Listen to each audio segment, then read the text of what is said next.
Romawi 98 menetapkan bahwa para presiden, wakil presiden, pejabat negara yang korupsi harus dibawa ke pengadilan. Karena itu setelah lengsernya Soeharto tetap dibawa ke pengadilan tindak pidana korupsi. Apakah Bapak Ibu sudah sekalian inginkan juga dibawa ke pengadilan korupsi? Syarat ke pengadilan.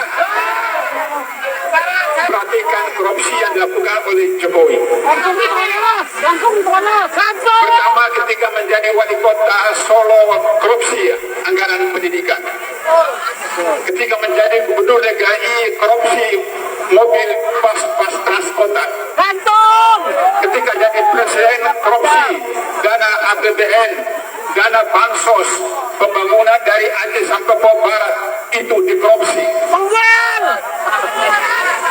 Karena itu tidak ada pilihan lain. Jokowi harus diseret ke pengadilan tindak pidana korupsi.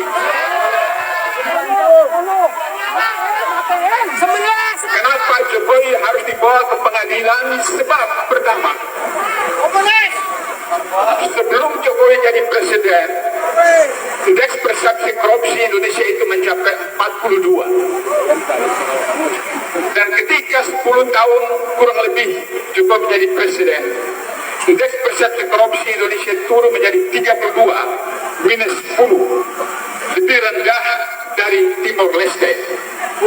Itu karena korupsi yang dilakukan oleh Jokowi dan aparatnya. Kapolres yang memang diterjunkan untuk mengamankan proses demonstrasi ini dinyatakan bahwa pada dasarnya ada 3 tuntutan yang disampaikan oleh para demonstran kepada pihak KPU RI. Yang pertama adalah ia menyatakan meminta agar paslon nomor urut 2 ini didiskualifikasi. Paslon nomor urut 2 didiskualifikasi karena ia menyatakan undang-undang pemilu tersebut telah mengatur apabila memang ada kecurangan, yaitu lebih dari 50.000 suara yang mengalami kecurangan, maka KPU berhak untuk melakukan diskualifikasi terhadap salah satu paslon. Dalam hal ini adalah paslon nomor urut 2. Dan demonstrasi ini dinyatakan akan terus dilakukan hingga tuntutannya dikabulkan. Ya, putusan Dewan Kehormatan Penyelenggara Pemilu 2 hari yang lalu telah memutuskan seluruh anggota KPU dikenakan sanksi peringatan keras.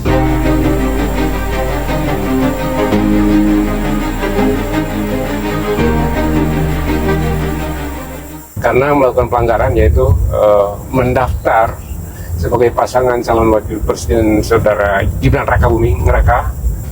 Padahal di peraturan KPU itu masih mencantumkan bahwa syarat minimum calon presiden atau wakil presiden itu 40 tahun. Sementara memang betul ada putusan Mahkamah Konstitusi yang mengabulkan permohonan judicial review batas umur menjadi tidak lagi batas 30 tahun tapi boleh di bawah itu.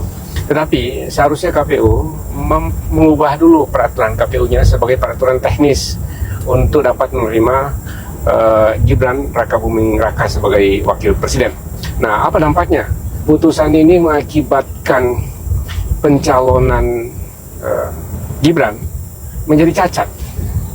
Cacat hukum, karena sebenarnya DKPP sudah memutuskan bahwa penerimaan atas pencalonan Gibran yang tidak berdasarkan suatu aturan teknis KPU itu adalah pelanggaran hukum. Karena itu anggota KPU diberikan sanksi etik dari DKPP. Debat tentang hak angket terus bergulir. Ada yang menyatakan bahwa hak angket tidak bisa membatalkan pemilu. Ada yang berkatakan bahwa hak angket tidak bisa membatalkan putusan MK atau Bawaslu. Benar, tidak ada keputusan MK yang dibatalkan oleh hak angket karena memang belum ada keputusan tentang hal itu. Tetapi hak angket sangat bisa membatalkan hasil pemilu atau membatalkan pemilu apabila ternyata penyelidikan dilakukan oleh DPR dalam hak angket ini menyatakan bahwa penyelenggara pemilu telah melakukan pemilihan umum dengan curang. Inilah yang diselidiki oleh hak angket. Jadi tidak ada urusannya dengan perkara selisih suara antar capres, perkara perolehan suara atau perkara kecurangan paslon yang lain. Tidak membahas kecurangan paslon, tetapi membahas dugaan kecurangan yang dilakukan oleh penyelenggara pemilu. Domain hak angket di situ. Jadi ini bukan tentang sengketa pemilu, tetapi tentang dugaan kecurangan yang dilakukan oleh penyelenggara pemilu. Itu yang diselidiki oleh hak angket. Dan kalau ternyata hak angket ternyata menemukan bahwa KPU melakukan kecurangan secara sistematis, maka DPR berhak menyatakan pemilu dibatalkan dan memerintahkan presiden untuk melakukan menyelenggarakan pemilihan umum yang diulang. Jadi harus dipahami, ini bukan tentang sengketa antar capres, tetapi menyelidiki dugaan kecurangan yang dilakukan dan diduga dilakukan oleh KPU. Kubu Anies dan Ganjar minta MK panggil sejumlah menteri untuk memberikan kesaksian. Tapi balasan kubu Prabowo, kami juga minta Megawati dipanggil, mau enggak? Kocak, kocak, kocak, kocak. Seandainya pun pengadilan MK mengundang Ibu Megawati untuk memberikan keterangan ataupun kesaksian, gue yakin pasti beliau mau. Gue yakin 100% beliau mau. Dibalik lagi nih pertanyaannya, mau nggak Jokowi datang ke persidangan untuk memberikan kesaksian kemana duit negara 450 triliun untuk bansos?